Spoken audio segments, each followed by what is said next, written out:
wondering the other day how come I've made so many videos over so many years, but my vinyl finds counts are quite low. Like for the amount of years I've been doing and the amount of videos I've put up, I'm only on 100 and something vinyl finds. Um, it's probably a good thing for the wallet, but it's probably because I do things like this where I'll split them into three parts, or I'll put other records and other videos. Um, in terms of like, especially the last few years, I feel like one in every four videos is a vinyl finds, and then the other three are something else irrelevant. Not irrelevant, but not vinyl finds. Just a thought I was having right there. But let's get stuck into it. I'm going to loosely call this video Modern Classical or Modern Electronic or something like that. What are the other words for it? Contemporary Classical? It's not really even that. Some of it is.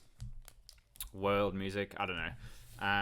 Anyway, I was at a record fair a few weeks ago, and something popped up very cheap. And I thought, this is definitely going to be worth a shot. You know, if the fact that it's on None Such doesn't get you, the fact that the album cover doesn't get you, the fact that it's you got Penderecki and Xenakis, two artists that I've, composers that I've really wanted to try and get my head stuck into, and I thought this was the perfect place to start. This is a wonderful, wonderful gatefold here. That artwork is really cool. Conducted by Lucas Foss. And I want to say, was it the Boston? No, is it the Boston Symphony Orchestra? Buffalo Philharmonic Orchestra. This is really wonderful. Way more interesting than I thought it was going to be. Just the textures on here and the space, and I feel like I've got a lot of hours to go listening to this. There's lots of things I'm picking up on. I did find the Xenakis side probably way more interesting, just tonally speaking, I guess, with the electronic, or whatever you want to call them, things in.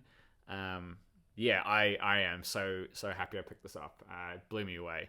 I was aware of Penderecki through his stuff with Don Cherry mainly, and Xenakis is a name I've seen around, people posting photos and stuff like that. And it's a cool sounding name. So yeah, I really happily, glad to pick this up.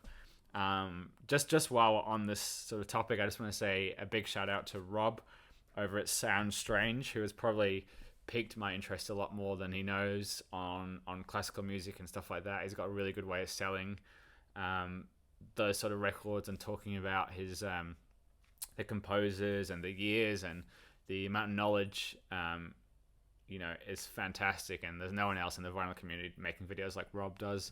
To have the balls to make videos on classical music, which is, deemed by a lot of people completely uncool, or, it's fascinating because I love watching stuff I know nothing about, and I watch and I learn and I listen, and things seep in every now and again, especially because I have no idea what a lot of the stuff he's talking about is, but he makes it sound really good. But yeah, I'll leave a link below. But yeah, if you haven't already, I'm sure a lot of you have, is check out Rob's channel. It's called Sound Strange. He's doing a really cool series at the moment, his Gimme Tens, where he goes through years. Really good. He has this really good way of, instead of just talking about an artist, he'll tell you a bit of background about the composer, or what he was known for, what he was important for, or how he fitted into a movement or a time or something like that. So that's why I want to do in my videos, is I wish I could give more of a context behind an artist or a release. Really good channel. I'm gonna leave a link below this. Anyway, hi Rob, hope you're doing well. Anyway, moving on. I feel like if Rob's the master of this sort of stuff, I am the absolute peasant or something. I don't know.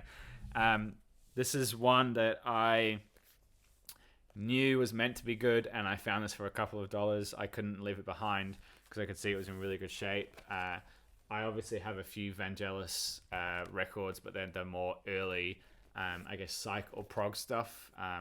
I knew this was going to be heading into a bit more of a modern classical or experimental territory, but I could see that there's only 2 tracks, and it's only Vangelis with a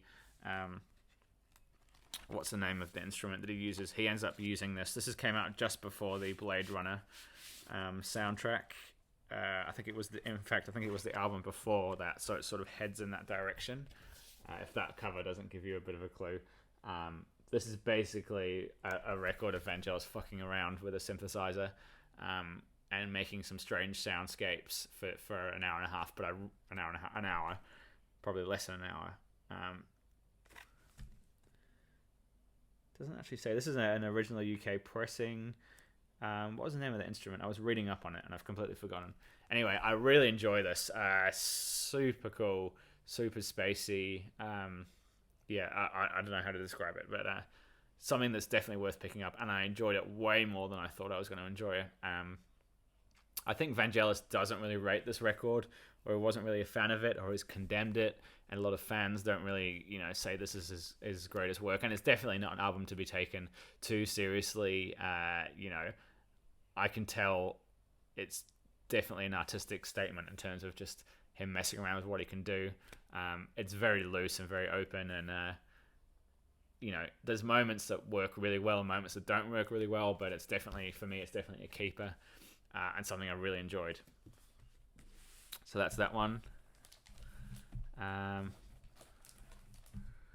This is something that a guy, well, I don't know if you guys might know him, Christian Mizzy, Siren05, used to make videos. A good friend of mine who lives in Melbourne.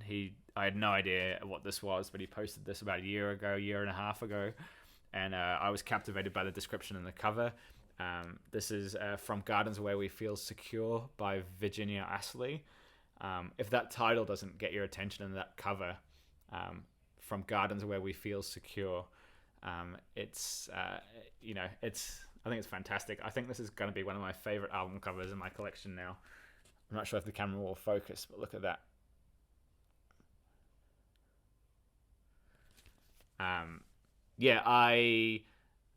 As soon as I saw the cover and I listened to it on YouTube, I was sold immediately, and it was right on the want list, and I was really happy that a local store was selling a copy on their Discogs page, but I got them to come pick it up in store, and I got a bit of a discount on it.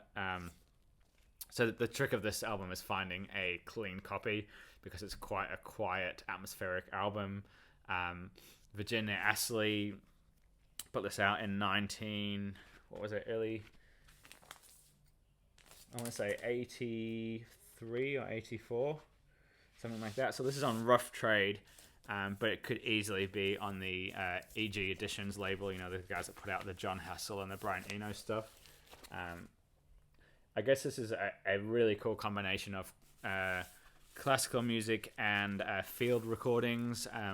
If you haven't guessed already, it's basically a summertime record, a pastoral sounding record, field recordings of church bells and birds singing and butterflies.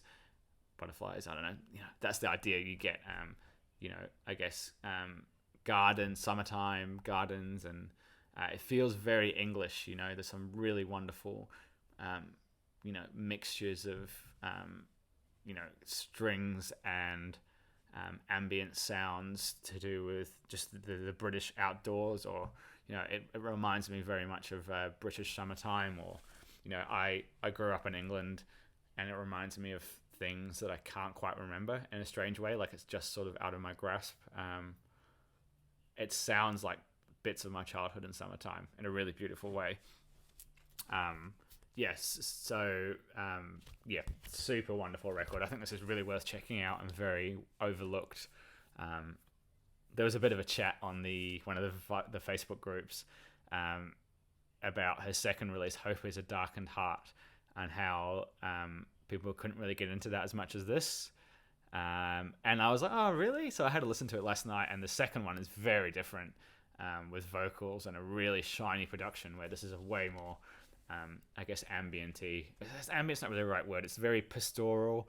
I would say this is just an ode to, I guess, British summertime.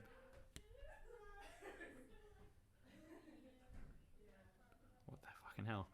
People walking outside the apartment, absolutely shouting there.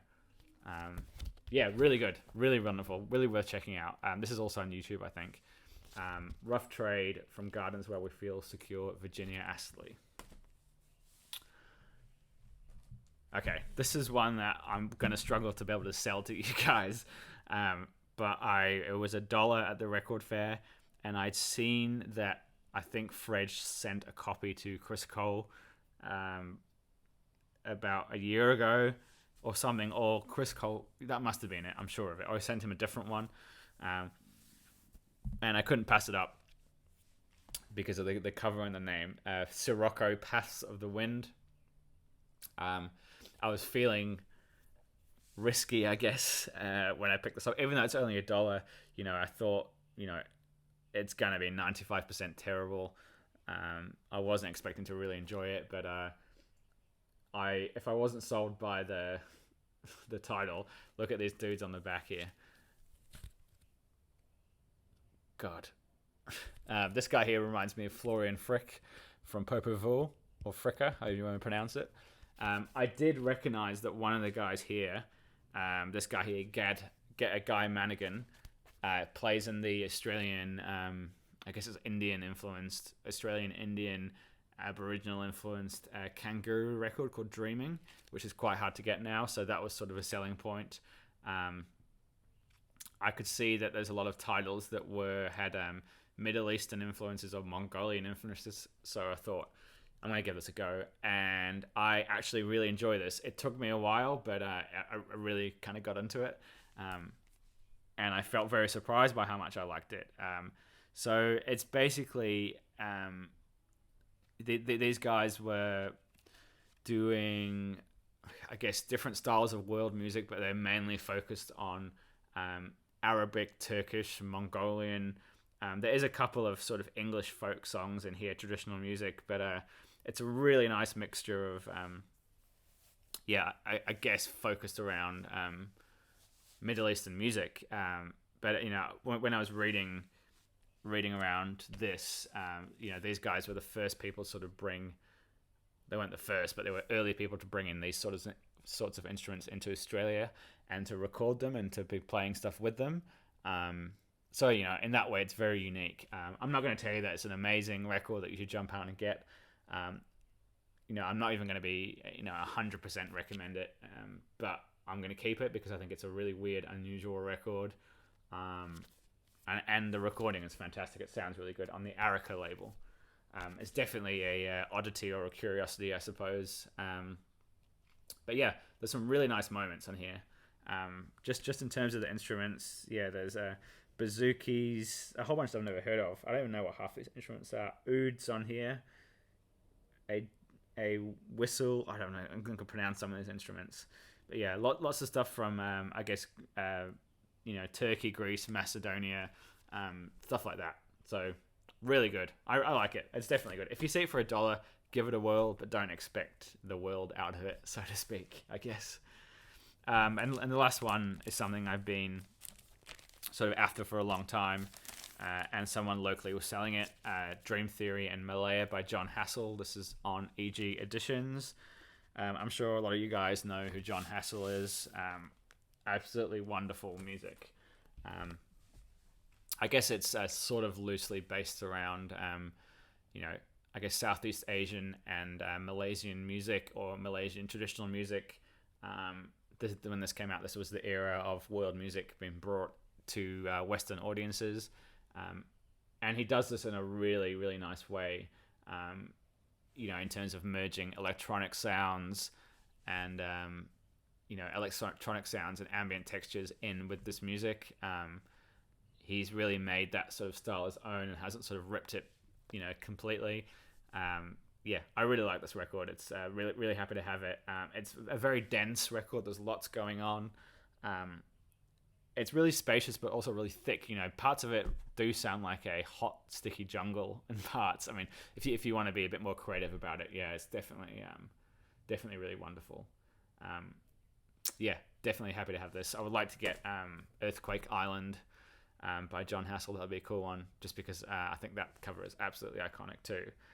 But yeah, that's sort of that. I guess that's loosely world ambient, modern classical, but not really. But that's what it is. All right, that's that one.